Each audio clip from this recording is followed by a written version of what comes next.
Banyak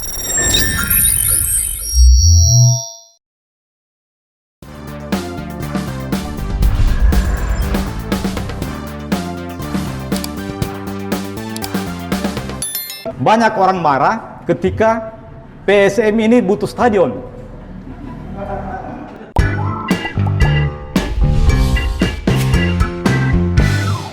Kami sudah bilang, dan termasuk baru minggu lalu tuntas KUAPPAS 2022. Paling prinsip, stadion 70 miliar jangan ganggu.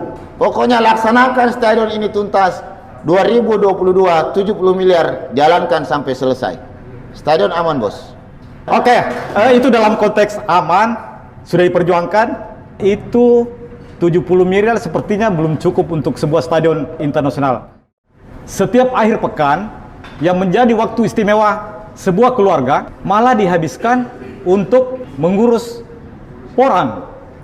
Kakak Sahar ini aneh-aneh juga. Kenapa mau mengurusi tumbuhan liar itu sampai menghabiskan banyak uangnya untuk membuat sekolah porang segala? Di Sulawesi Selatan, walaupun kita pandemi sudah 2 tahun, tapi kita mampu bertahan dengan terpacunya ekonomi dari bawah. Nah, perbedaannya kita di Sulawesi Selatan dengan daerah Bali, daerah NTB dan daerah lainnya, kalau mereka pandemi ini turun, tapi kita justru tumbuh 7%. Ya, tumbuh 7%. Dari mana asalnya? Karena kita Sulawesi Selatan ini yang berpenduduk 9 juta orang lebih, itu ada 67% masyarakatnya di sektor pertanian. Itulah yang membuat kita bertahan. Jadi seperti kasus tahun 98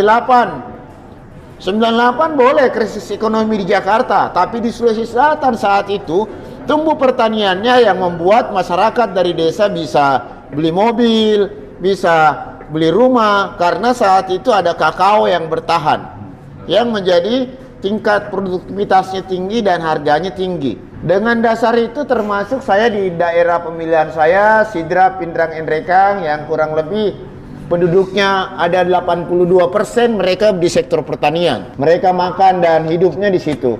Nah, tentu saya selalu punya pemikiran bagaimana di sektor ini, khususnya di Kabupaten Sidrap yang kita kenal sebagai penyangga pangan beras di Indonesia.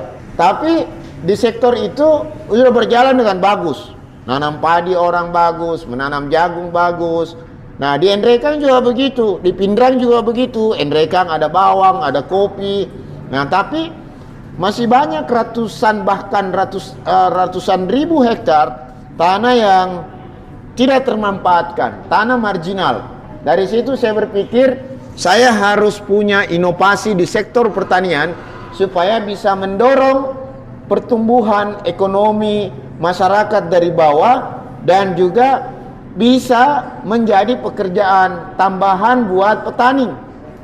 Menanam bawang misalnya, tetap nanam bawang, kopi, padi, jagung, tetap mereka jalankan itu. Nah, tapi biasanya mereka petani itu kalau sudah nanam padi saja, kadang perkebunannya ditelantarkan, tidak terurus dengan baik. Nah, inovasi yang saya lakukan itu bagaimana membuatkan contoh, bagaimana mengerjakan dulu.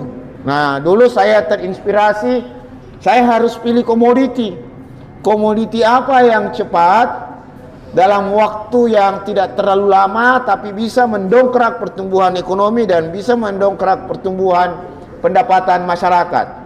Saya pilihlah komoditi porang. Porang ini adalah di Indonesia sejak zaman penjajahan. Sejak zaman penjajahan Jepang, ini sudah menjadi makanan buat orang-orang Jepang yang dulu di Indonesia dan sampai sekarang ini adalah tanaman liar. Banyak tumbuh di kebun-kebun, di hutan, dan di Indonesia ada 3 sentralnya, di Jawa Timur, di Sulawesi Selatan, dan di NTT. Sebahagian di Jawa Tengah, Yogyakarta, dan Bali, Riau, Sumatera Barat. Ini tumbuh liar. Saya berpikir saya akan jadikan ini komoditi andalan di Indonesia. Dan 2019 saya memulai dengan menggarap lahan tidur. Ya tentu saat itu ya bagi orang yang berpikir biasa, ya mana ada anggota dewan mau pergi kembali lagi urus pertanian, karena pertanian itu biasanya orang hitam, orang dekil, tidak ada pendapatannya, harus orang berkorban waktu, panas, bekerja keras. Tapi begitu memulai, ya walaupun awal-awalnya saya ditegur, tidak cocok ini. Kenapa tidak cocok? Karena tidak pas, tidak ada yang beli. Dan akhirnya ya namanya kebiasaan saya memulai sesuatu yang baru. Dan setelah saya memulai, saya harus mengerjakan fokus, finish, dan tuntas. Itu selalu prinsip saya untuk mengerjakan satu hal. Walaupun satu saya kerjakan, tapi harus fokus, finish, dan tuntas. 2019 saya mulai dan jalan. Awalnya diketawai, dia bilang tidak bersyukur nih ini orang. Dia bilang kenapa tidak bersyukur? Sudah wakil ketua DPR, sudah sekretaris partai, banyak teman bupati, banyak teman anggota dewan, sudah cukup nih gajinya, kenapa pergi lagi urus kebun? Saya bilang ini bukan untuk saya, ini untuk masyarakat Sulawesi Selatan. Saya bilang siapa aja nanti yang beli? Bilang tunggu Mi, tunggu. Bulan Desember saya mulai 2019 menggarap dan memberikan contoh, mengolah lahan tidur yang marginal tidak termanfaatkan dirubah seperti lahan perkebunan yang ada di luar negeri. Bulan 4 2020 tumbuh subur. Bulan 5 bagus. Ya kan? Karena saya perpadukan teknologi pengolahan tanahnya dengan memasukkan mengelola sumber daya manusia petani yang tadinya mereka pikirannya konvensional, tradisional, dirubah menjadi profesional. Bulan 6 2020 berkunjunglah orang Kementerian Pertanian dan di situ dia lihat, wah, bagus ini. Saya bilang kenapa bagus? Awalnya kan tidak bagus. Dan bulan 6 datang dan dites untuk panen dan alhamdulillah hasil panennya bagus. Bulan 7 2020 Pak Menteri Pertanian datang berkunjung dan melakukan panen raya dan hasilnya luar biasa. Luar biasa memang ini karena sesuatu yang sama sekali tidak berharga kemudian berbalik menjadi berharga, bisa menjadi bahan pangan penyelamat negeri ini. Di Sulawesi Selatan itu orang ini di Goa, di Maros, di Pangkep, Baru, Takalar, Bulukumba, Sinjai, Selayar, Bone, Sidrap. Kalau di Luraya tidak ada, Endrekang kurang. Di situ dia habitatnya. Minggu lalu saya diundang masyarakat dari Bonto Lempangan, daerah dataran tinggi. Di sana saya diundang untuk mengajari mereka bagaimana porang ini ditanam secara modern. Setelah Pak Menteri Pertanian berkunjung, tempat saya dijadikan tempat sumber belajar dan disitulah saya bikin sekolah porang. Setelah orang sadar bahwa yang tadinya dianggap tumbuhan liar ini ada nilainya. Di sana masyarakat cerita, Pak, kebun saya 1 hektar ditukar dengan 1 mobil. 1 mobil. Saya bilang berapa banyak kau tanam? Dia bilang tidak saya tanam Pak. Maksudnya? Dia bilang di kebunku itu tumbuh liar. Dia bilang tumbuh liar? Iya. Terus mobil apa ditukarkan? Dia bilang mobil 1 mobil baru. Saya bilang salah kok. Kenapa salah Pak? Kan saya sudah dapat mobil, tidak menanam, tidak itu. Dia bilang kalau kau yang panen sendiri, kau tidak dapat 1 mobil, kau bisa dapat 2 mobil. 2 mobil. Dia bilang yang penting jelas nih Pak, 1 mobil saya syukurin itu. Bisa dijelaskan sedikit manfaat ekonomis dari yang paling gampang dihitung 1 hektar lah. Kira-kira bisa dapat berapa? Orang ini dia bisa tumbuh karena habitatnya dari tumbuhan liar, mau dia di bawah kopi, di bawah cengkeh, di bawah pohon sawit, di bawah pohon apapun, dia bisa tumbuh. Termasuk pohon pisang. Termasuk di pohon pisang. Kalau saya di Sidrap, saya padukan dengan pisang. Keluar berita pohon pisang untuk biaya sekolah, porang untuk bisa beli mobil. Alphard. Ya. Alphard kalau misalnya. Alphard misalnya. 1 hektar itu bisa ditanami sekitar 40.000 bibit. Nah, 40.000 seperti ini. Ya, ya, ya. 1 hektar ini bisa ditanami 40.000 biji. Ini sudah besar. Kalau bibitnya bisa bibit seperti ini dan bisa bibit seperti telur atau kelereng. Ini buah atau bibit? Ini buah umbi, tapi bisa dijadikan bibit juga. Ini namanya bibit umbi. Anggaplah ditanam bulan 10, 11, 12, bulan 1, bulan 2. Bulan 2 ini mulai panen. Panennya karena dia ada buah di atasnya. Kalau bahasa pertaniannya namanya buah katak atau bulbil. Buah katak atau bulbil ini bisa dijadikan bibit lagi. Jadi satu pohon bisa menghasilkan 10 biji. Dan inilah yang dipanen pertama. Bulan 2 mulai panen. Jadi hitungannya kalau setiap pohon menghasilkan 10 biji, kalau kita tanam 40.000, maka dia akan menghasilkan 400.000 bibit baru. 400 bibit baru, dan ini mahal. Tahun lalu harganya 350.000 1 kilo, dan tahun ini juga harganya segitu. Bulan 2, bulan 3 dan bulan 4 bibit yang tadi ditanam ini bisa menghasilkan, kalau di tempat saya di Sidrap bisa menghasilkan 2 kilo sampai 5 kilo. Anggaplah dia 1 kilo 1 pohon. Kalau ditanam 40.000, maka menghasilkan 1 kilo 1 pohon, dia menghasilkan 40 ton. 40.000 kilo. 40.000 kilo dengan harganya sekarang Rp7.000 per kilo, berarti 4 kali 40.000 kilo berarti akan menghasilkan 280 juta per hektar.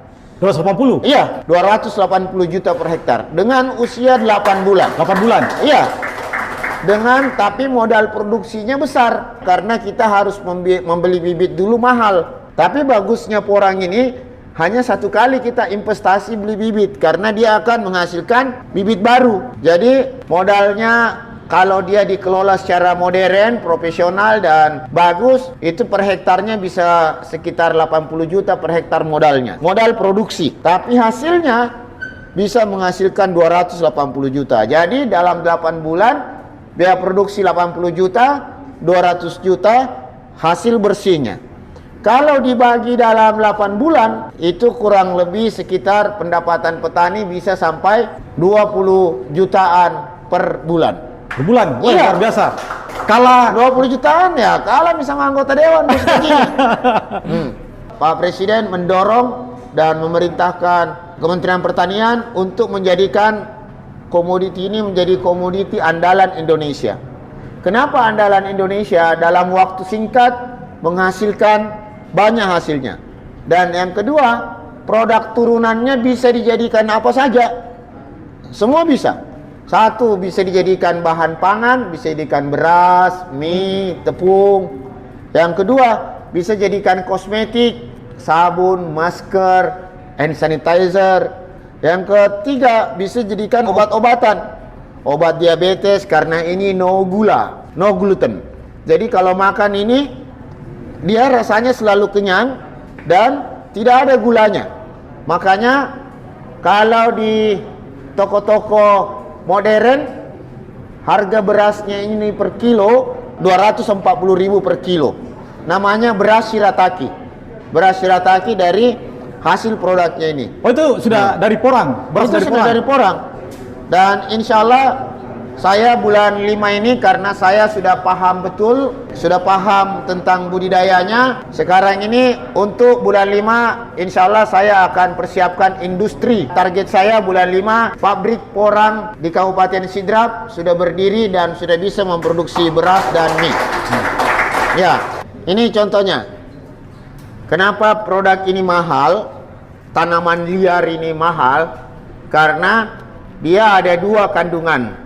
Satu, kandungan zat oksalat, ini yang membuat gatal.